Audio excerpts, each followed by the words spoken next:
یہی سوال و جواب ہوتے ہیں، یہی سزا اور جگہ ہوتی ہے۔ عظیم انسان نے اکثریت نے ان کی بات مانی، پھر یہ بات بڑھائی کہ نبی صلی اللہ علیہ وسلم پر اعمال پیش کیے جاتے ہیں۔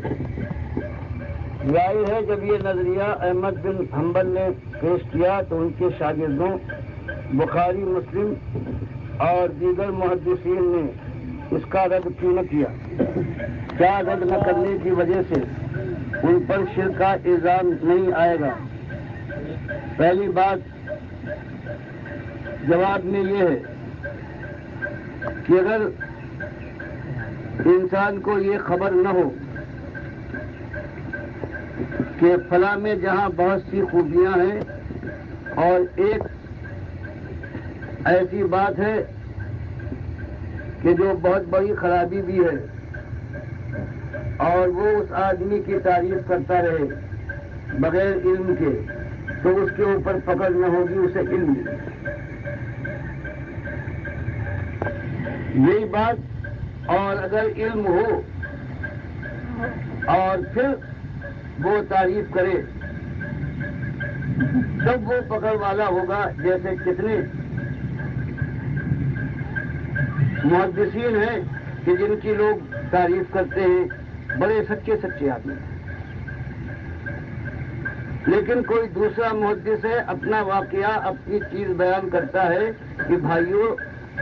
تم اس کی تعریف کرتے ہو، تم معذور ہو،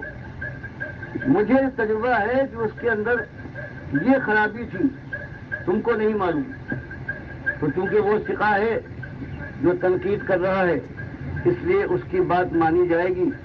اور دوسروں کو کافر نہیں کہا جائے گا، اس لیے جھوٹا نہیں کہا جائے گا کہ ان کو معلوم نہیں۔ وہی حال یہ کہ اگر امام بخاری کو یہ بات کوئی ثابت کر دے کہ امام بخاری اس خط سے واقف تھے جو احمد ابن حنبل نے مسدد ابن مسرحد کو، اپنے شاگرد جو اجمی شاگرد ہیں، ان کو بھیجا تھا جب انہوں نے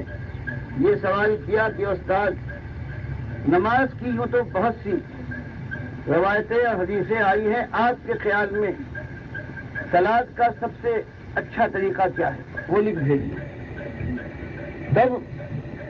احمد ابن حنبل نے اپنے شاگرد کو لکھا کہ اجمی، تو اتنا بڑا عالم ہے، اتنی کوشش کرتا ہے اور تجھے صحیح نماز کے متعلق بھی خبر نہیں، تو میں تجھے بتاتا ہوں، لیکن پہلے تجھے بتاتا ہوں کہ ایمان کیا ہے۔ تو ایمان میں جہاں انہوں نے ساری بات کی ملک الموت روحوں کو قبض کرتا ہے، پھر لکھا کہ پھر یہی روحیں قبض کیے جانے کے بعد انہی جسموں میں رد کر دی، لوٹائی جاتی ہیں، ڈالی جاتی جسموں میں، تب تو بات ٹھیک تھی، کوئی اور جسم جیسے صحیح بات ہے۔ انہوں نے رد کا لفظ استعمال کیا ہے، تو رد یہ لوٹائی جاتی ہیں انسانی یہ جسموں میں جن کے اندر سے نکلی تھی، اور یہ بنیاد بن گئی کہ مردے کا زندہ ہونا اور قرآن اور حدیث کا کفر اس سے لازم ہے۔ تو یہ انہوں نے کوئی حدیث کی بات بیان نہیں کی، نہ اپنی کوئی روایت، نہ کوئی کتاب لکھی،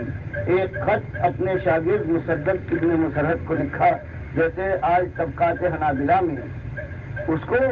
اس کی تائید کے ساتھ ثبوت کے طور پر جو پیش کیا جاتا ہے۔ حامد الفقی نے جو احمد ابن حنبل کی اس کتاب کو، اس صلاۃ کا جو کتاب لکھی ہے، اس میں یہی مناسب سمجھا کہ بتا دے کہ اس صلاۃ سے پہلے احمد ابن حنبل نے مسدد ابن مسرحد کو عقیدے کے سلسلے میں کیا لکھا تھا۔ اس لیے یہی بات ہے کہ یہ خط اگر کہیں بخاری کو پہنچ گیا ہوتا، بخاری نے تو یہ خیال کر کے کہ یہ فتنہ بن سکتے ہیں، ان کی آج دنیا میں اتنی عزت ہو گئی ہے، میرے استاد تو ضرور ہیں، 5 جگہ بخاری میں نام لیا ہے اور 5 جگہ ان کو گرایا ہے۔ پہلی بات لائے ہیں بغیر اس کی کوئی ضرورت نہیں تھی کہ نماز سطح کے اوپر، اونچے کے اوپر، اگر اونچائی پر امام ہو اور مقتدی اگر نیچے ہو تب بھی نماز ہو جاتی۔ پھر حدیث بیان کی اور اس میں یہ کہا کہ نبی صلی اللہ علیہ وسلم سب کو دکھانے کے لیے اور ہماری آبرو کے